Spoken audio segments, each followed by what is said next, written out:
Night drew a hush over Bramble Creek. Wind moved the cottonwoods in slow breaths. The desert smelled of iron and wet dust. Wren Hart rode the north fence with a lantern hooked to her saddle. Its light swung over mesquite and shale.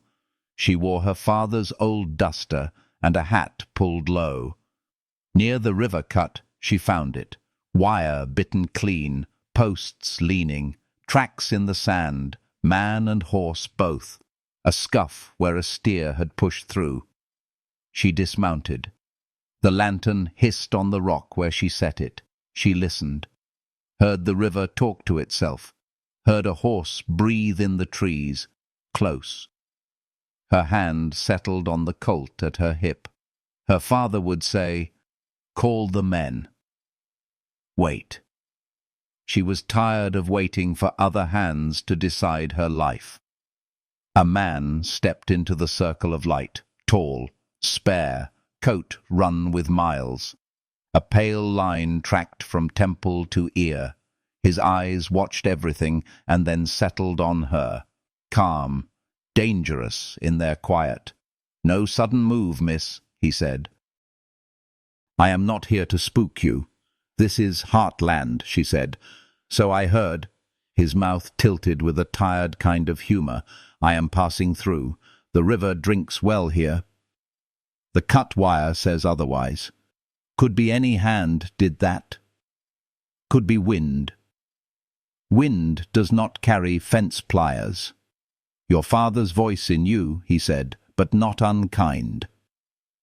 Silas Hart keeps a strong line. You know his name. Most folks do. Mine is Jace Rourke." The name struck like flint. She knew it from bunkhouse talk. Drifter.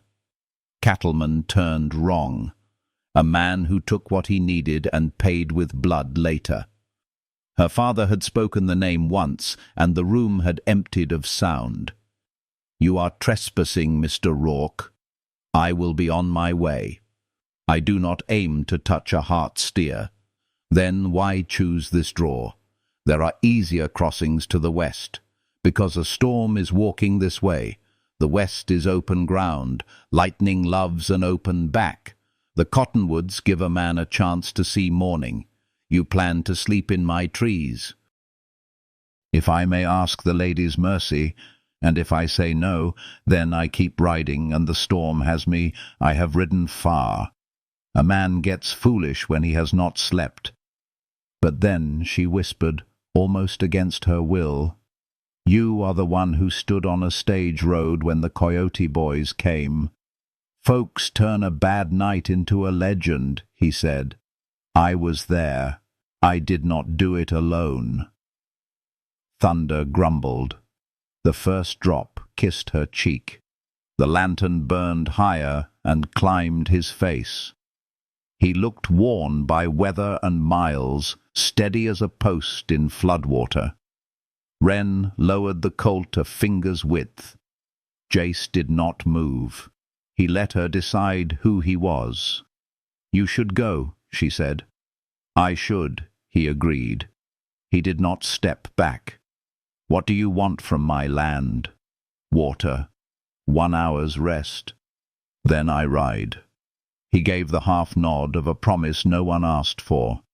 "That is all. This draw is where my father says trouble begins. Your father sounds like a man who has met trouble by name." "He has." Jace looked toward the river, dark. "Your father and I have no quarrel tonight."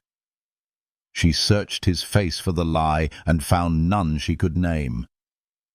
Rain steadied.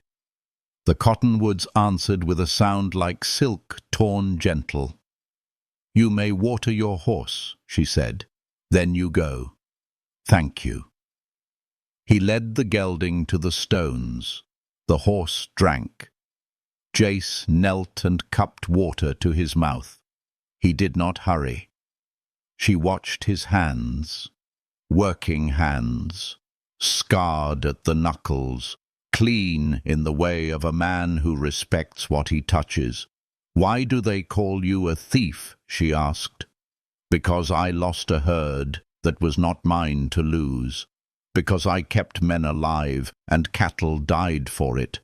Because someone needed a villain and I was available. Who says? Your father's friends. A few of mine." Rain softened the world. In that small sound she felt a door in her chest open a breath. "You have 1 hour," she said. 1 hour is more than I deserve. Do not mistake it for kindness. What should I call it then? A test. Of me, she said. Lightning walked a ridge and showed the land in white bones, the cut wire, the stranger, the choice.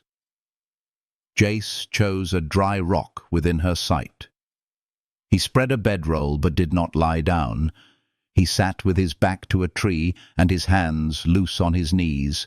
He sat like a man at rest who would not allow rest to take him. She remounted and kept the lantern high. Guard, witness, something else. What he did not know was that Wren Hart had been waiting her whole life for a night that felt like this. Danger and peace stood side by side and asked her which one she trusted. "Your lantern is low," he said. "There is spare oil in my saddlebag if you want it. I will not take a stranger's oil. Then sit nearer and save the wick." She did. Her knee brushed his bedroll. His horse shook once and settled. For a moment, all she heard was his breathing and the slow river. "I do not want your father for an enemy," he said. "You already have him. Do I have you?" She did not answer. Wind pushed a wet smell of sage through the trees. The night came closer, like a quilt drawn over two bodies still unsure of each other. If this story has warmed a quiet corner of your heart, stay close. The night still holds more to tell. Stay close by the fire. Dawn came thin and pale, spilling across the cottonwoods like spilled milk. The storm had passed, but left the world smelling of iron and smoke. Wren woke to find the stranger still there. Jace Rourke sat by the ashes of his small fire, his hat pulled low, hands folded, like a man who knew how to wait. "You were supposed to be gone," she said. He looked up slow. "Sun came too quick. Didn't want to wake you." "I wasn't asleep." He gave a faint smile. "Then you're better at pretending than most." She hated how his voice made still air feel heavier, hated more that she didn't hate it enough. "Your horse is watered. You can ride east and be off Heartland within the hour." "I will," he said. "But there's a fence line tore up farther south. You'll want to see it." Her brow tightened. "You saw that last night?" "Couldn't fix it in the rain. Didn't seem my place." "You touch one more post, I'll make sure it's the last thing you do." He stood. Slow. Respectful. "Mom, I've no wish to start something that ends bloody." She didn't move, though the words settled like dust in her chest. He saddled his horse. The sun brushed the ridge and caught in his hair. For a moment she thought of the stories, how her father said this man had burned another rancher's herd, how he rode with outlaws, how he left men bleeding under desert stars. Yet standing here, he looked more like a man running from the ghosts he made than one proud of them. As he swung into the saddle, she said, "Why come near our land at all? You could have cut east before Bramble Creek." "Because your father owns every safe mile between here and the border," he said. "And because there are debts a man can't outrun." She frowned. Debts? He looked at her then, eyes grey like cooled ash. Let's just say your father and I share a piece of history that didn't end clean. What kind of history? He touched his hat. The kind better left buried. And then he was gone, riding into the rising light, the sound of hooves fading over stone. Wren stood alone. The wind lifted her braid against her cheek. She wanted to breathe easy, but something inside her stayed knotted. She rode the southern fence at noon. The posts were split, wire torn, prints scattered. Fresh, too many for one man. When she returned to the ranch house, her father was on the porch, boots braced, coffee in hand. Silas Hart was a man carved from the same stone as his land, broad, sharp, weathered by years that didn't forgive. "You're late," he said. "Fence broke near the river. Found tracks. Looked like rustlers." He studied her face. "You see anyone?" She hesitated. "No one worth chasing," he grunted. "We'll ride out at dusk. Bring 3 men.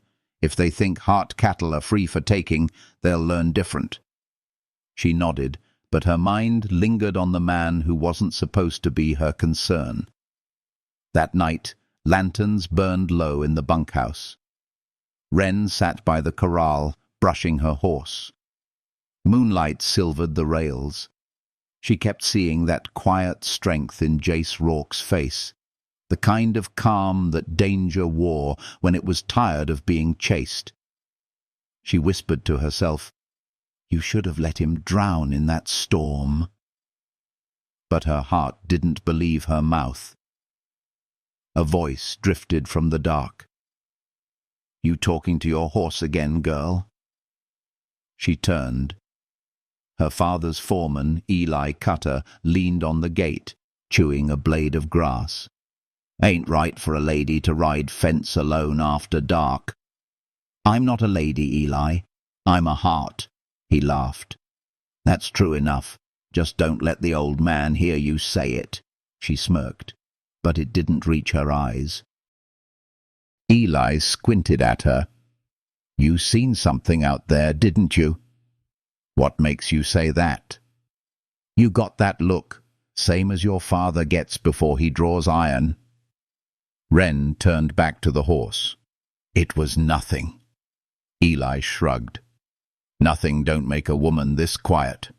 He walked off, boots thudding soft in the dust. Wren stood there long after the ranch had gone still. Coyotes called far off, thin and hungry. Somewhere, she thought, the stranger might be listening to the same cry. By morning, the trails south showed more signs: hoof prints, cut wire, broken brush. Her father led the men hard. Wren rode behind, jaw tight, the sun beating off the sand. They reached the ridge near the old creek bed, where vultures circled low. "Stay close," Silas said. "Rustlers might still be here." He raised a hand, signaling halt. The men spread out, rifles ready. Then, through the shimmer of heat, Wren saw him, Jace Rourke, standing by a burned wagon. Alone. Silas cursed under his breath. "I'll be damned." "You know him?" one of the men asked. "Too well," Silas said. "That's the man who took my cattle 5 years ago." He spurred his horse forward, rage tightening every muscle. "Father, wait!" Wren started, but the words burned away in dust. Jace didn't reach for his gun. He just stood there, waiting for whatever was coming. And she felt it again. That same quiet pull, fierce and forbidden. The wind shifted, carrying smoke, memory, and something dangerous enough to change everything she knew. If this story has warmed a quiet corner of your heart, stay close. The desert is just beginning to speak. The sun hit hard off the canyon rim, and the smell of burnt wood clung to the air. Jace Rourke stood by the wagon's charred frame, his hands open at his sides. Silas Hart rode in first, rifle drawn. The men fanned out behind him like a shadowed wall. Wren's horse slowed on instinct, the animal sensing the tension before she spoke a word. "Rourke!" Silas barked. "Didn't think I'd see your cursed face again." Jace didn't flinch. "Didn't plan on showing it here. Those my steers you lost once before?" "No steers," Jace said quietly. "Wagon carried flour and salt. Or it did before someone thought it worth burning." Silas dismounted, the earth crunching beneath his boots. "You expect me to believe that?" "You can believe the ash," Jace said. The two men faced each other, silence stretching thin between them. Wren felt her breath shorten. "You have nerve coming back to this valley," Silas said. "I ought to end it now and be done." "You already tried once," Jace answered. His voice wasn't sharp, only tired. "Didn't stick." Wren's eyes widened. "What do you mean?" Silas shot her a glance sharp enough to cut. "Stay out of this, girl." But Jace's gaze stayed on her. "Your father and I rode together once, before lines were drawn." Her pulse quickened. "You worked for him?" "For him, beside him, sometimes against him," Jace said. "Depends which story you believe." "Lies," Silas growled. "He stole my herd, left 3 men dead in the sand. And you left 5 of mine rotting in a gulch," Jace said. "We both know how that went." The foreman, Eli Cutter, stepped forward. "Boss, say the word and we'll drag him in." Jace raised his hands a little higher. "If you're looking for guilt, you'll find plenty. But not for this fire. I came on it, same as you."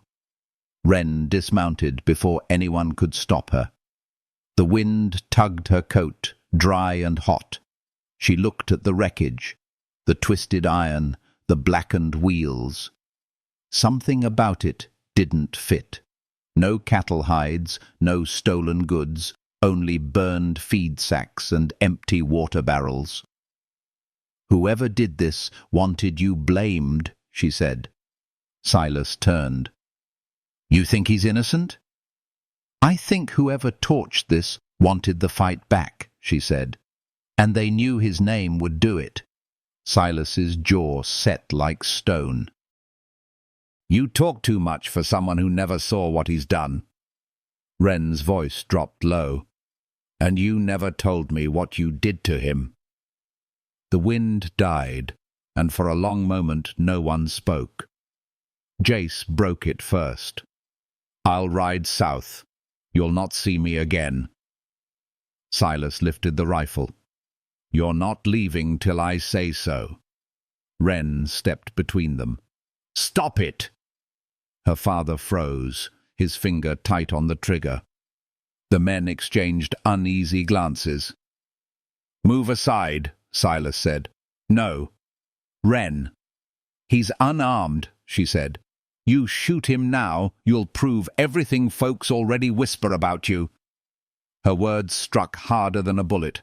Silas's hand shook once before he lowered the barrel. "Take him," he ordered Eli. "Tie him and bring him in. If he's clean, we'll let him go. If not, he hangs." Jace didn't resist when the rope bit his wrists. His eyes met Wren's for a breath too long, steady, unreadable, carrying something she wasn't ready to name. Back at the ranch, the men shoved him into the old tack shed. The smell of leather and oil filled the space. When night came, Wren slipped from the house with a lantern. She told herself it was curiosity, maybe mercy, but the truth thudded deeper, quieter. He was sitting on the floor, back against the wall, wrists raw. He looked up as she entered. Didn't think the lady of the ranch paid visits to prisoners. I'm not here for talk, she said. I came to know the truth. About your father, he said softly. Her breath caught. About what happened? Jace studied her face, the flame painting gold across her hair. You really don't know, do you? She shook her head. Your father and I ran cattle together once, he said. There was a drought. We stole water from another man's range.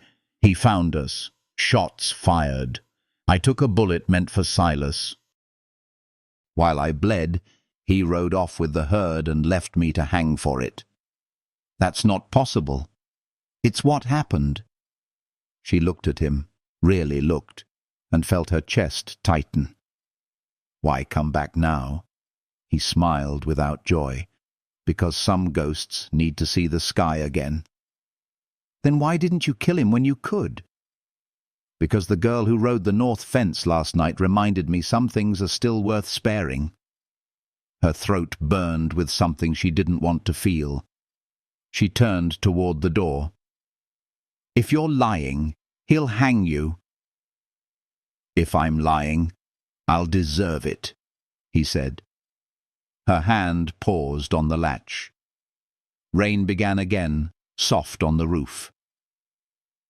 What if you're telling the truth? She asked. Then your world just changed, Wren Hart. Her name in his mouth felt like confession and promise both. Lightning flared through a gap in the boards, and for an instant his face glowed, tired, scarred, beautiful in its ruin. She left before he could see the tremor in her hands. Outside, the night pressed close, and she knew sleep would not come again. If this story has warmed a quiet corner of your heart, stay close. The truth is just beginning to stir beneath the desert moon. The morning bled slow through the valley, pale gold across the ridges. The ranch stirred with hooves and coffee smoke, but Wren felt the air heavy with something unsaid. Her father stood by the porch rail, talking low with Eli Cutter. From where she watched, she caught only pieces. Marshall rides in tonight. Keep it quiet. Rourke swings at dawn, if proof holds. She turned away before they saw her. Each word scraped down her spine. In the tack shed, Jace Rourke sat against the beam, wrists still tied. The lantern beside him burned out hours ago, leaving only grey light through the cracks. He heard boots crunch the dirt outside, softer than a man's. "You should be sleeping," he said when she stepped in. "I can't." "Neither can I," he said. "But my reason's tied tighter." She hesitated before kneeling beside him. "The marshal's coming tonight." "I figured as much. They'll hang you." He gave a small, tired smile. "Wouldn't be the first man to die for another's truth." "Stop talking like you're already gone." He watched her. "You care more than you mean to." She looked down, fingers trembling near the rope. "Tell me again. Every word." So he did. About the drought, the theft, the gunfire. How Silas Hart left him bleeding beside the herd that wasn't theirs. How Jace buried 2 of his own men with his left hand shaking. Wren listened, the story cutting through her like wind through dry grass. "My father says you burned his barn," she said. "I rode through it. Someone else lit the torch. But truth travels slow when men need a villain." Her chest tightened. "And you came back knowing he'd try to kill you?" "I came back because the land don't forget." He paused, voice dropping to gravel. "And because I heard the Hart still ran this valley. Guess I wanted to see what kind of soul he raised." Her eyes met his. "You shouldn't have." Maybe not. But now I know. Their silence was a living thing, the kind that hums before thunder. She pulled a knife from her boot, the blade catching thin light. "What's that for?" he asked. She didn't answer, just cut the rope clean. His hands fell free, red marks circling the skin. "Don't waste this," she whispered. "You've got till dawn." "Where would I go?" "Anywhere that isn't here."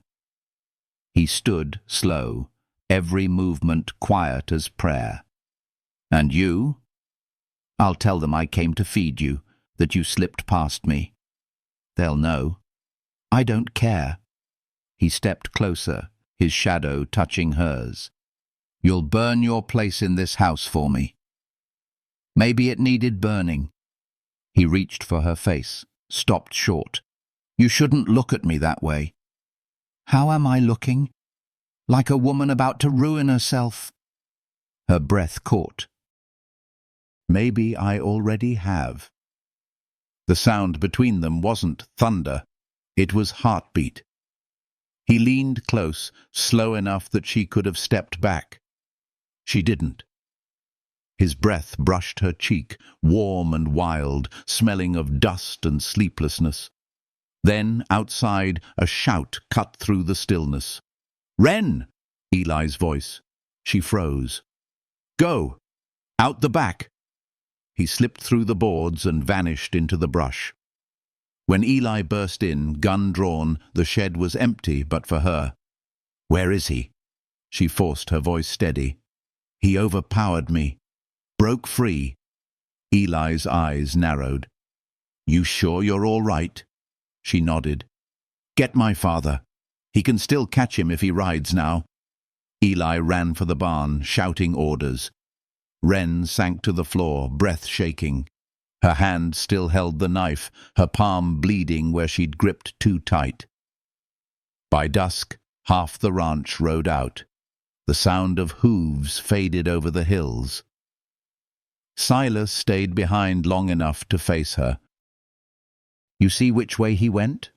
She kept her eyes low. "South." "You're certain?" "Yes." He studied her for a long, burning moment. "You look tired." "I am." He turned away. "Get some rest. I'll bring you his name at sunrise." When he was gone, she leaned against the post, the ache in her chest heavier than fear. Outside, the desert turned crimson with the setting sun. In that dying light, she thought she saw a figure on the ridge, still waiting. She didn't move, just watched until he vanished into the dark. If this story has warmed a quiet corner of your heart, stay close. The wind carries more than truth tonight. Night fell like a slow breath over Bramble Creek. The moon rose white and watchful above the ridge. Wind whispered through the cedars, carrying the sound of hooves, one horse, moving careful, wounded by distance and time. Jace Rourke stopped near the old windmill 2 miles south of Heartland. He let the horse drink from a trough half full of muddy rainwater. The animal shivered, and so did he. His hands were still raw from rope. He looked back once toward the ranch. Lanterns glowed faint in the dark, like stars swallowed by dust.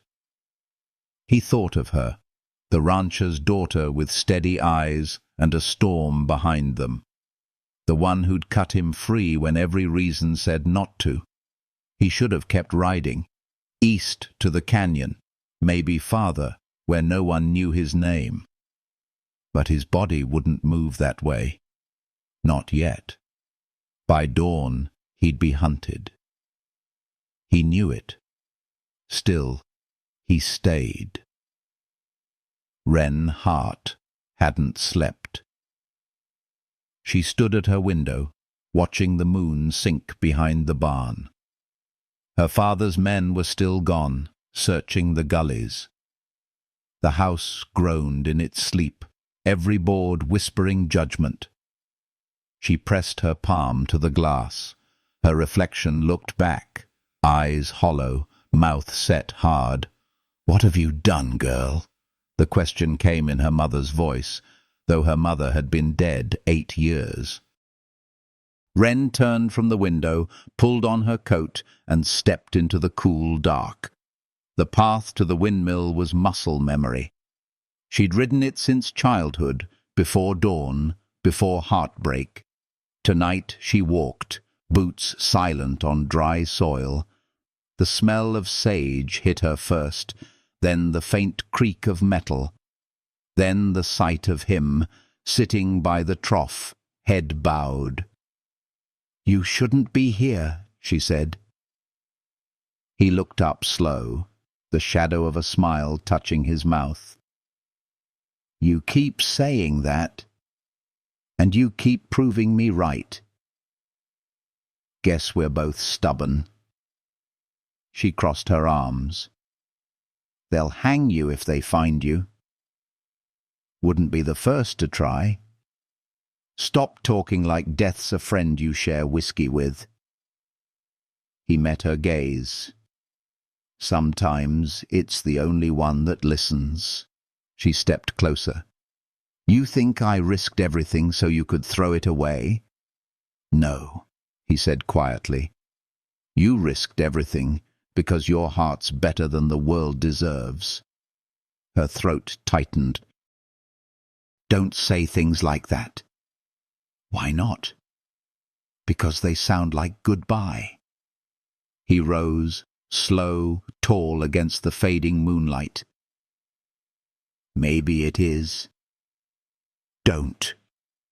Her voice broke. "Don't walk away again." He froze at the rawness of it. "I don't even know who you are," she whispered. "But when you're gone, it feels like the land itself goes quiet." He took one step toward her. "You shouldn't say things like that either." "Why not?" "Because they make me want to stay." The windmill turned once, groaning. A coyote called in the far draw. Between those sounds, the space between them disappeared. He reached out, touched her cheek with a hand rough and trembling. "You don't know the weight of what you're doing." "I do," she said, "and I don't care." He could have kissed her then. God knows he wanted to. Instead, he let his thumb trace the corner of her jaw down to her throat where her pulse lived wild. She caught his hand, held it there. "Tell me you didn't do it." "Tell me you're not the man they think." "I didn't burn that wagon," he said. "But I've done worse." "What worse?" "Left good men behind. Killed when I had to. Rode under wrong flags. I don't wear clean hands, Wren." Her name again. Soft, heavy, true. She closed her eyes.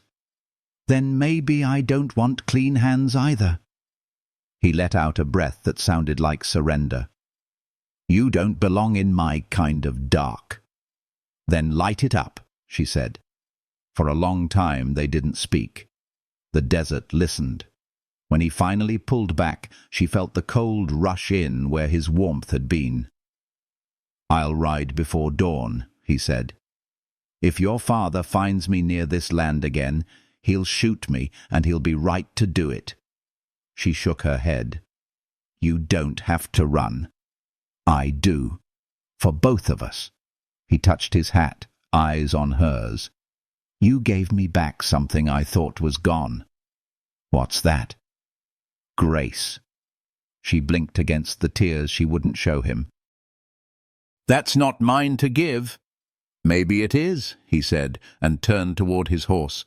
She wanted to call after him, to stop him, but her body wouldn't move, her throat too tight with words that never learned how to be spoken.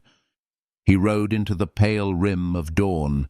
The wind carried the faint scent of rain again, the same as the night they met. Wren stayed till he was nothing but a ghost in the grey. If this story has warmed a quiet corner of your heart, stay close. The fire between danger and mercy hasn't burned out yet. Dawn broke cold and mean.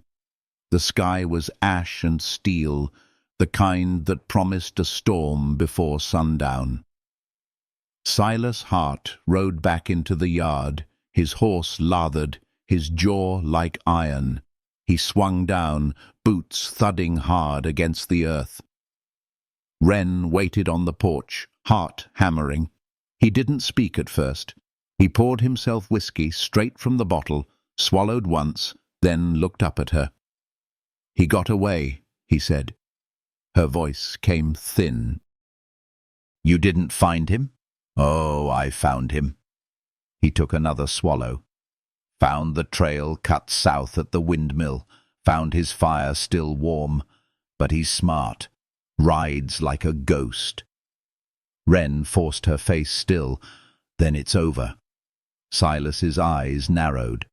Nothing's over till a man answers for what he's done.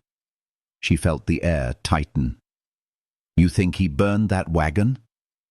"I know he did. I saw his work 5 years ago. Always leaves smoke behind." She stared at him. "You never told me what really happened between you two." He set the bottle down, slow. "Because it ain't worth telling." "Maybe I should hear it anyway."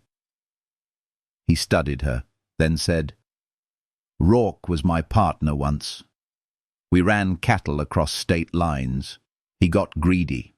Started skimming from the herd, selling to buyers that didn't ask questions. When I caught him, he drew first. That's not how he told it." Silas's voice dropped to a growl. "You spoke to him?" Wren froze, realizing too late what she'd said. Her father's hand slammed the table. "When?" "Last night," she said quietly. "Before you rode out." His face darkened, veins rising along his neck. "You let him go." "He wasn't guilty, Pa. The wagon was empty. No goods, no stolen cattle.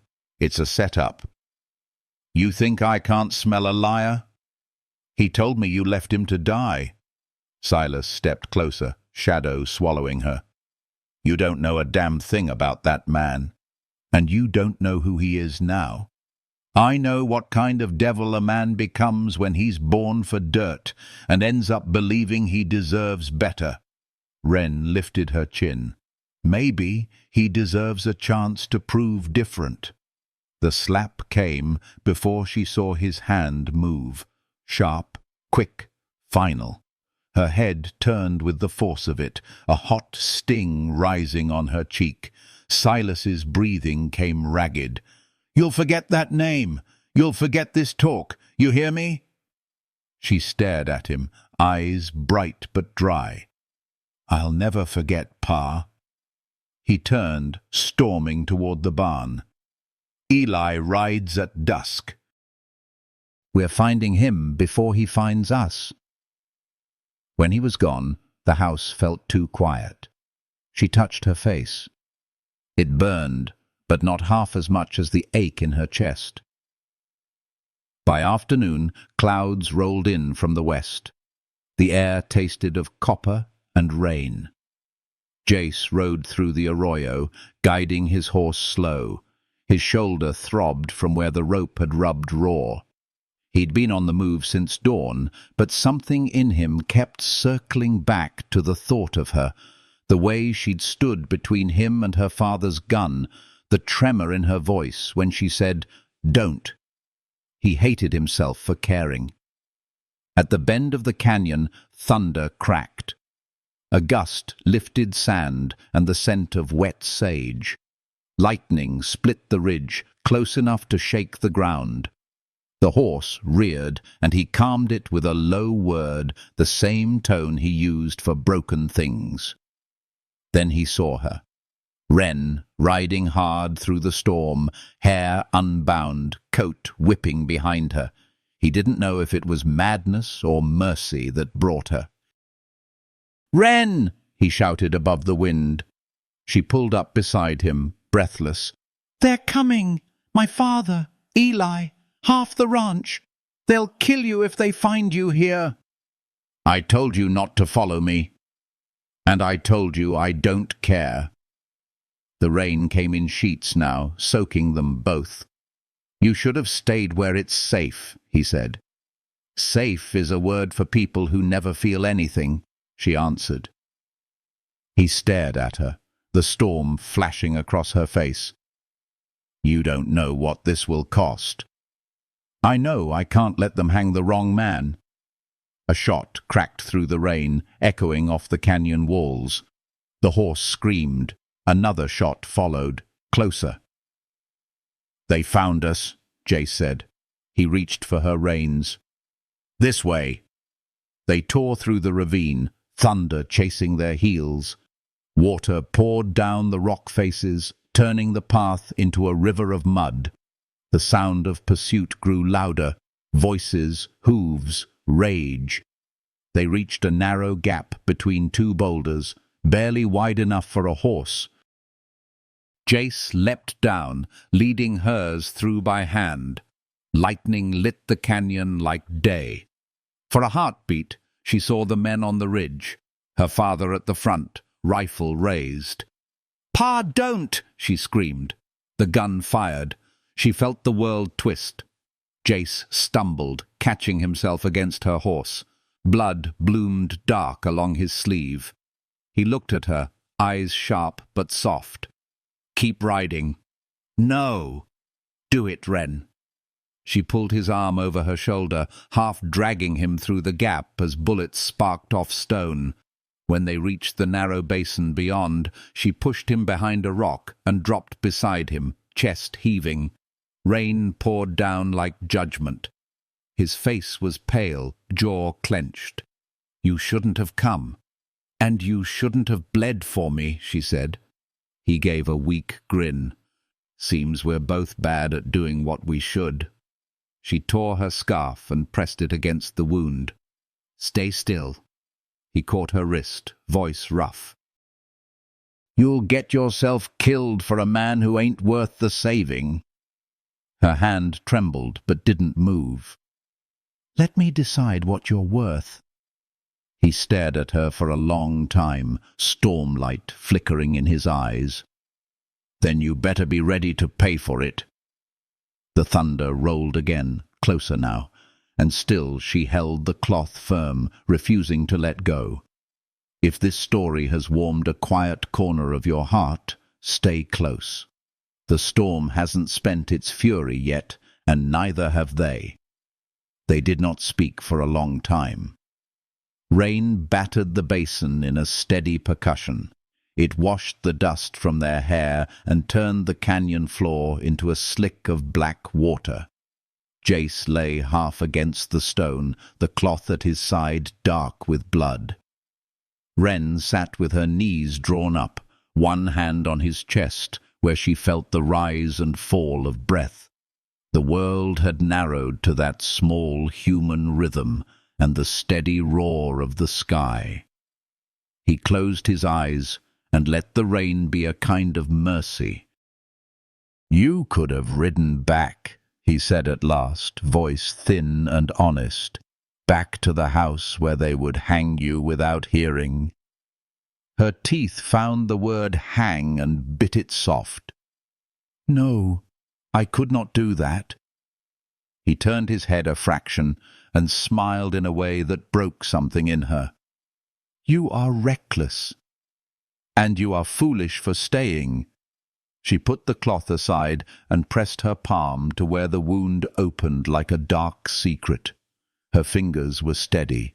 Her hands did what her heart had not yet learned. She pressed, tied, whispered small nonsense to distract him from the pain.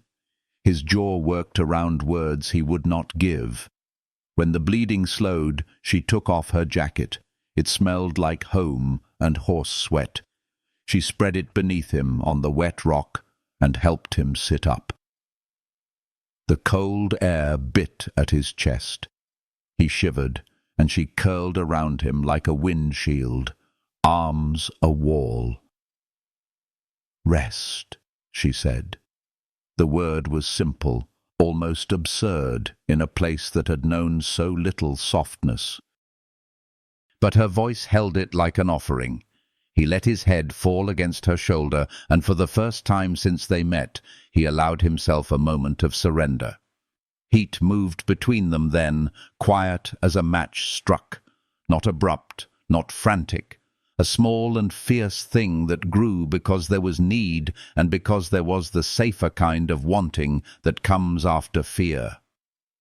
Her hand found his face, traced the scar that ran from temple to jaw. He leaned into the touch as if gravity itself had learned to favor that movement. "You save people you do not know," he murmured. "You saved me from my own certainty," she said. The truth startled them both with its smallness. It was not a declaration thrown like a challenge. It was a confession laid down like a feather. They moved closer until their breath tangled. His hand was careful, practiced, the way a man learns to touch fragile things without breaking them. He cupped her cheek, and his thumb washed away a trace of rain. The world condensed into the scrape of fabric, the press of skin, the low sound that rose and fell like something holy. She kissed him then, not a stolen thing, not a protest, a decision made in the body and allowed by the heart. It was slow at first. They tasted rain and iron, and the small sweetness that comes from mouths that have gone too long without kindness. The kiss deepened. His arms closed around her as if he could hold the world from falling apart. When their mouths parted, they did not step away. They kept pressing close, each seeking a salvation the other might provide. Words were too sharp. Instead, they let breath and touch speak. "Tell me your name properly," she said into his collarbone, where his heart furred with warmth. "Jace," he whispered. "Jace Rourke. Not worth much on paper. Worth a hard dawn, maybe." "Worth a dawn," she echoed, and laughed soft. The sound broke the tension into small pieces. He laughed too, then sobered, pulling her nearer. "I do not deserve this," he said, voice low. "A man who has done the things I have given himself such a moment and thinks he can keep it. I am not a good man, Wren." "You are here and breathing," she said. "For now, that is enough." He swallowed. "My hands are not clean." "No hands are clean," she answered. "Some hands learn how to make a thing better." The storm hushed around them, as if the land waited to hear the answer. He buried his face in her hair, and for once he let himself be small and honest. He told her things in pieces and fragments, names of men he had lost, the look of a child he could not save, the hollow that opened every time he rode away from someone who trusted him. She listened and did not flinch. Her silence was a kind of balm. At some point the rain slowed to a mist, and the canyon took back its noise and offered them only the creak of the distant windmill and the drip of water from leaves. Jace pressed his forehead to hers. "If you ever wanted out of this life," he said, "I would tell you to leave. But if you choose to stay, know that you will be choosing a man who will always carry the risk of his past." She looked up at the sky, where a thin line of dawn bled through cloud. "I do not know how to leave the land I love," she said, "and I do not want to.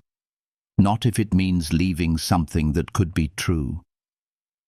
He closed his eyes and kissed the place where her brow met cheek.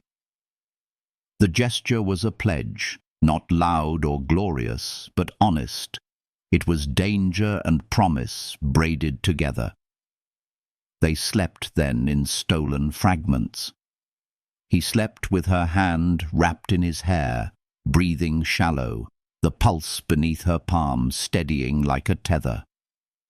In sleep, he sighed her name, and she learned the cadence of him, the way his voice softened when he was safe. In waking, she felt the ache of dawn before it came. When the light finally broke across the canyon, there was a sound that pulled them from the thin shell of peace. It was the distant drum of hooves and a shout that carried clear down the arroyo.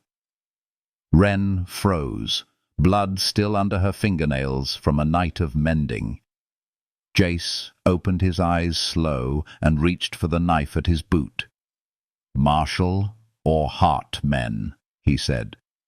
His voice had steadied into something cool and hard. She rose with him, sudden and sure. The night had given them a single sheltering hour. Morning would not ask permission. "We can ride," she said. "You can get away if you want." He looked at her, searching.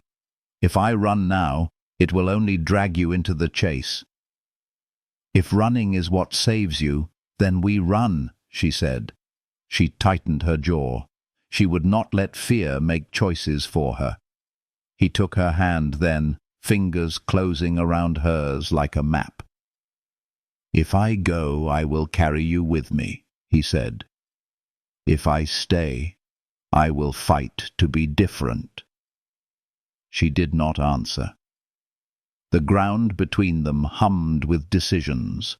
Footsteps came closer. Voices. Men whispering. A rifle clicked somewhere on a ridge.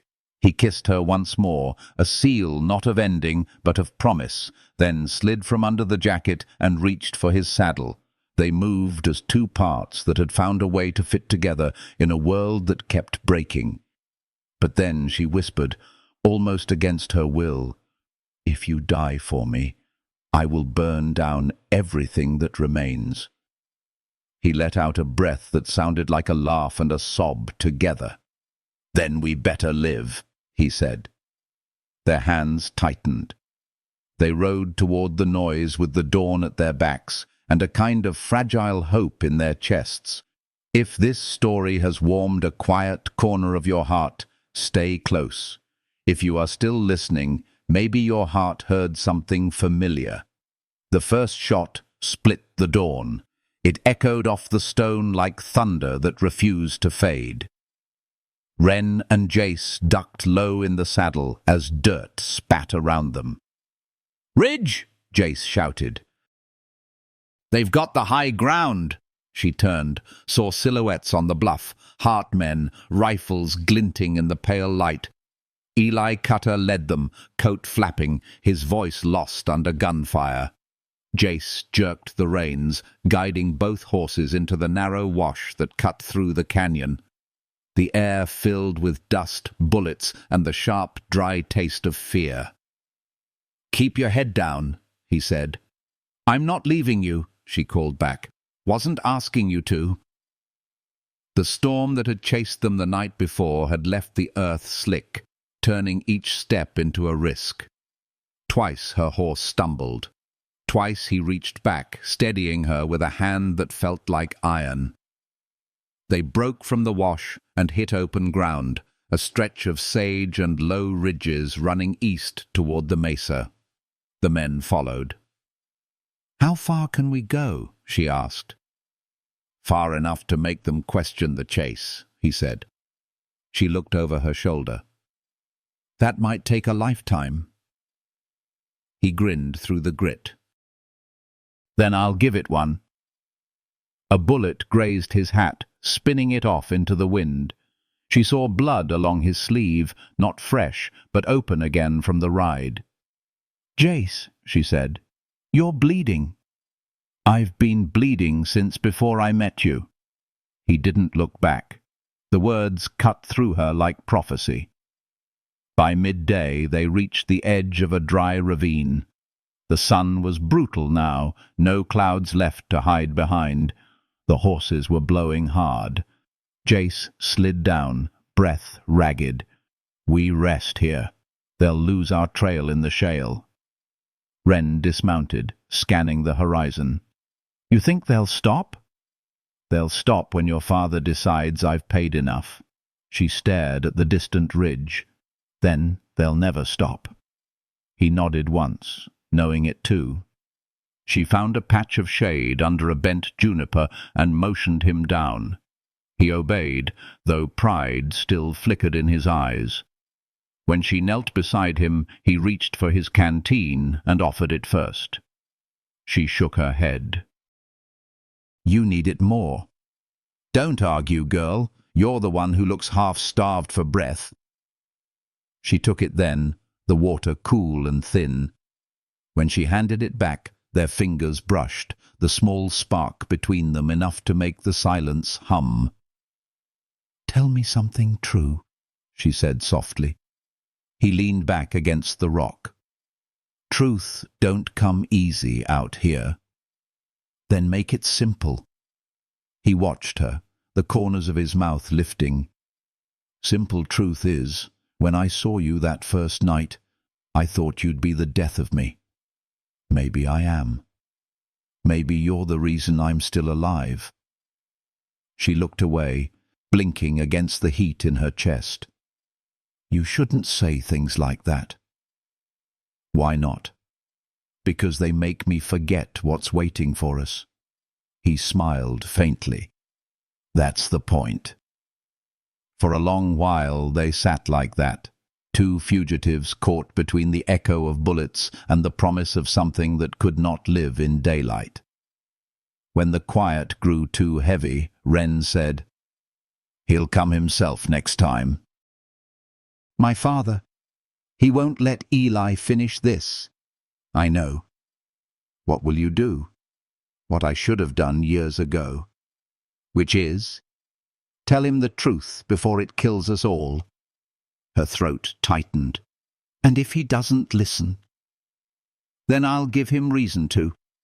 She touched his hand. "Don't make me watch you die for pride." He looked at her, eyes grey and steady. "This isn't pride. This is finishing what was left undone." Wind shifted, carrying the smell of rain from far west again. The desert was a living thing, never still, never kind. He reached into his coat, pulled out something small wrapped in leather. He placed it in her palm. "What is this?" she asked. "Ledger page," he said. "From the year your father and I ran cattle together. It names the buyer, the split, the shipment stolen after he left me in the gulch. My proof." She opened it. Faded ink.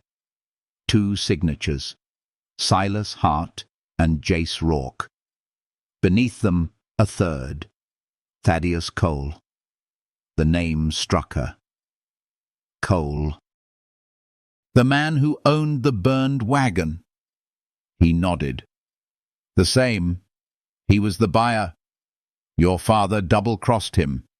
Cole came for vengeance, torched the wrong camp, and 5 men died for it." Her hand shook. "Why didn't you show this before?" "Because your father would have buried it, and me with it." Wren stared at the page, the ink bleeding faintly under her sweat. "This could clear you." "Or damn him." She folded it tight. "Then we'll take it to the marshal ourselves." He laughed, low. "You think law runs clean in this land? The marshal eats from the same table as your father." "Then what?" she asked. "We ride at dusk to the border. There's a man in Yarrow Station who still owes me his life. He'll know how to make this truth heard." She hesitated, then nodded. "We'll ride together." He studied her for a moment, that same ache in his eyes. "Wren, if we go, there's no turning back." "I don't plan on turning back." The sun slid lower. Shadows stretched long. She saddled the horses while he checked his pistol, movements slow from the wound. When they were ready, he mounted first, waiting for her to fall in beside him. The horizon burned orange. Wind rose again, whispering warnings neither of them wanted to hear. As they started east, Jace looked once more toward the mountains. "When this is over," he said, "maybe we'll find a piece of land no one's claimed. Build something that don't need defending." She smiled through the dust. "You sound like a man who believes in peace." "Only because I found a reason to." The desert swallowed their trail behind them. But somewhere far back, a rider broke from the ridge. Silas Hart, alone, following. If this story has warmed a quiet corner of your heart, stay close. The desert's truth rides with them now. The desert night rose around them like smoke. Every sound carried, a horse's breath, a stirrup's creak, the far-off call of a coyote too thin for song. Wren rode beside Jace, her eyes catching what little light the moon offered. His wound had reopened, the bandage dark against his shirt. He said nothing, but the silence between them was heavy as thunder before it breaks. "We can stop for an hour," she said. "You'll fall if we don't." He shook his head. "If we stop, your father finds us." "Then let him find me." "Not you." Jace smiled through the pain. "You've got a cruel way of being kind." She looked at him, heart aching at the pallor under his stubble. "And you've got a foolish way of being brave." They rode on, the moon dropping behind a low ridge. When they reached a stretch of dry riverbed, Jace dismounted and led his horse down into the gully. Wren followed, boots sinking in soft sand. The air smelled of rain that never came. He stopped and turned to her, breathing rough. "We'll camp here. The trail splits north and east." "He'll have to guess which way we went." "You think he's still behind us?" "I know he is." She untied her bedroll and spread it beneath the shelter of a leaning boulder. "Then rest. I'll keep watch." "You should sleep," he said. "I've slept through enough years already." He studied her, that half-smile again, tired, tender, wrecked by love he didn't want to name. "Wren Hart, you were born too brave for this world." "And you were born to fight it," she said. He sat down, slow, leaning back against the stone. "Maybe so. But if fighting means leaving you, I'd sooner lose the fight." She didn't answer. She couldn't. For a long time, the only sound was wind. Then, soft, she said, "If we make it to Yarrow Station, what then?" "Then I give the ledger to someone who can't be bought." "And you?" He looked at her, eyes gone darker than the sky. "I go wherever you tell me to." The words hit like a bullet that didn't kill, just tore something open inside her. She knelt beside him, pulled the bandage away, replaced it with her scarf. Her fingers were gentle, but her eyes weren't. "You can't give me that kind of power." "I already did." "Then you're a fool." "Then I'm your fool." He smiled faintly, and she felt her resolve crumble like shale in rain. Before she could speak, a horse snorted somewhere up the ridge. Then another. Jace's eyes snapped open. "They found us." She grabbed his pistol, checked the chamber like she'd done it all her life. "2, maybe 3 riders." "No," he said, voice low. "One's enough." "Your father?" He nodded once. "He'll come alone. He won't trust the others to finish what he started."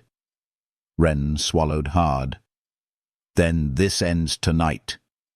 He stood, slow and stiff, pulling his revolver from his holster.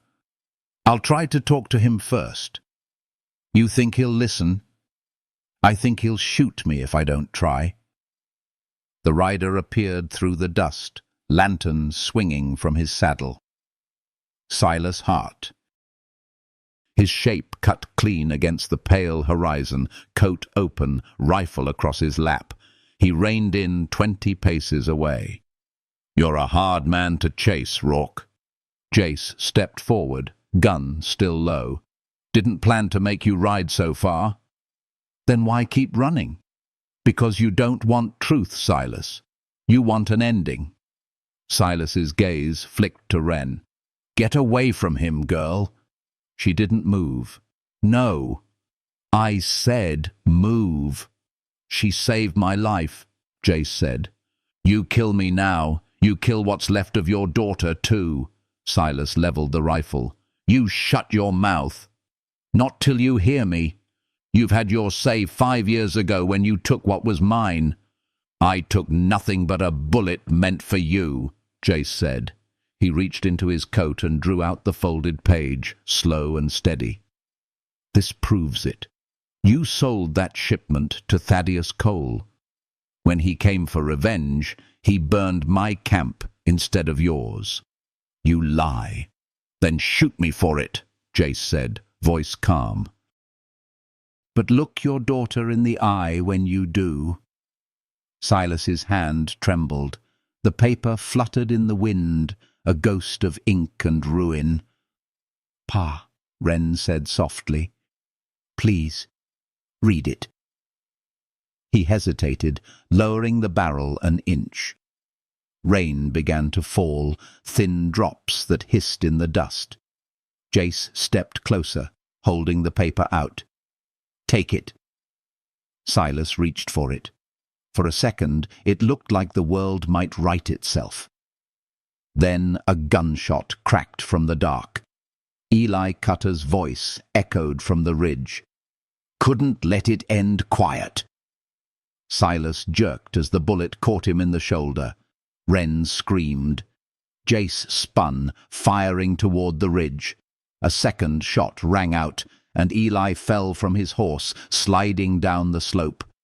Jace turned back.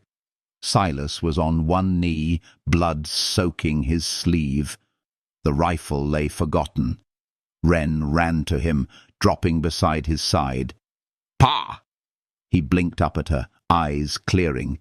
He saved me." Wren looked back. Jace stood in the rain, gun hanging loose, breath ragged.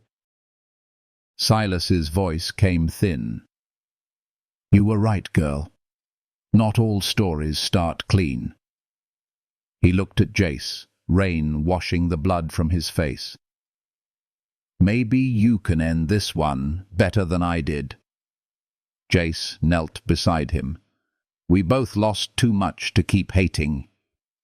Silas gripped his hand, the shake faint but firm. "Take her far from this place." "I will." "Tell her mother I tried." His voice faltered. Then he exhaled, slow, heavy, and was still. Wren's sob broke the desert silence. She pressed her forehead to her father's chest, then rose, turning toward Jace. He opened his arms, and she fell into them. Rain poured harder, washing the dust from both their faces, leaving only raw truth beneath. "Jace," she whispered, "it's over." He held her close. "No, it's just beginning." If this story has warmed a quiet corner of your heart, stay close. The storm has broken, but love's reckoning still waits. The storm left quietly, like a visitor who'd said all it came to say. Morning crept over Bramble Creek, slow and gold, soft light spilling across the hills that had known too much gunfire. Wren knelt beside her father's grave beneath a cottonwood tree. The rain had packed the earth firm. She brushed her palm across the wet soil, tracing the shape of his name carved rough into the wooden cross.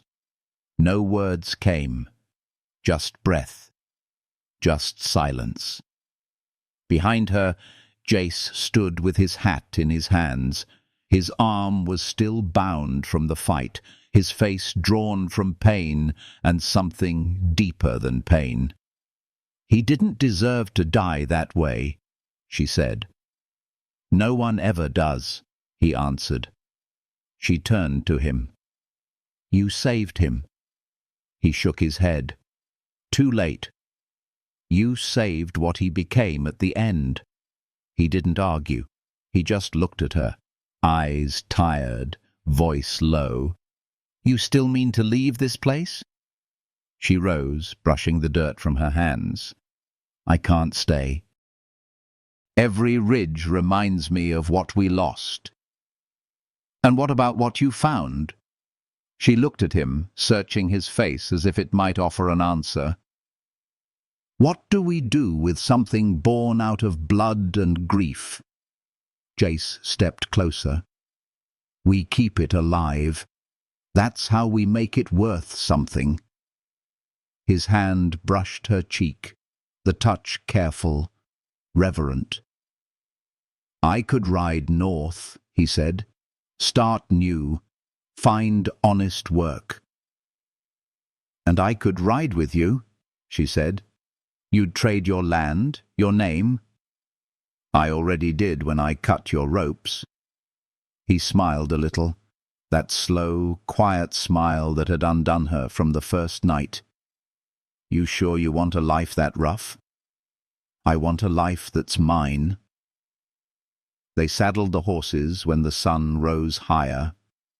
The land stretched endless in front of them, hills pale with dew, sky wide enough to hold their second chance. Before they mounted, Wren turned once more toward the grave. She spoke softly, barely louder than the wind. "Pa, I'll carry the Hart name wherever I go. But I'll carry his too." Then she faced Jace. "Ready?" "Always," he said.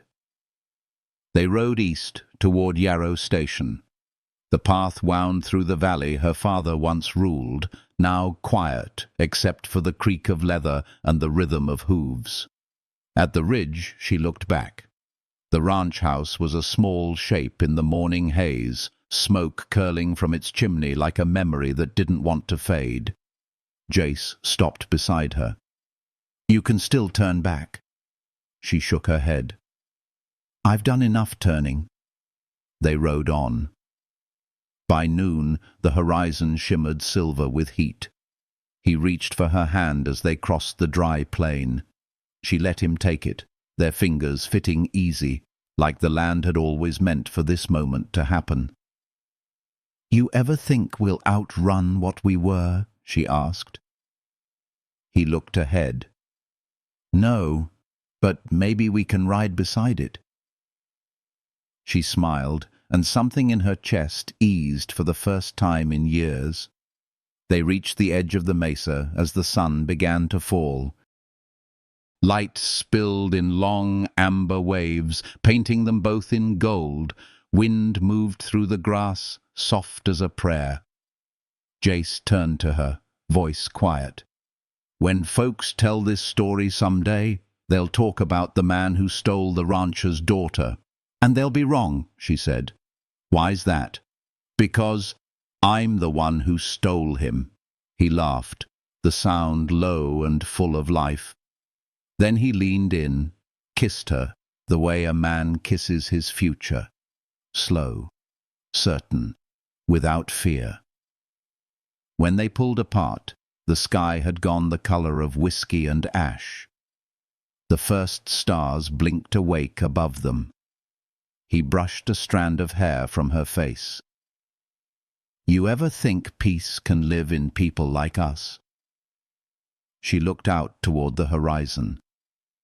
"Maybe peace isn't a place, Jace. Maybe it's a person." The wind caught her words and carried them into the wide, forgiving dark. They rode on beneath the coming night, two silhouettes against the fading sun, the promise of redemption trailing behind like dust. And somewhere, in the quiet heart of the West, the world finally breathed again. If this story has touched a tender place in your heart, let your light stay with us. Comment, share, and subscribe so this Western fire keeps burning for you.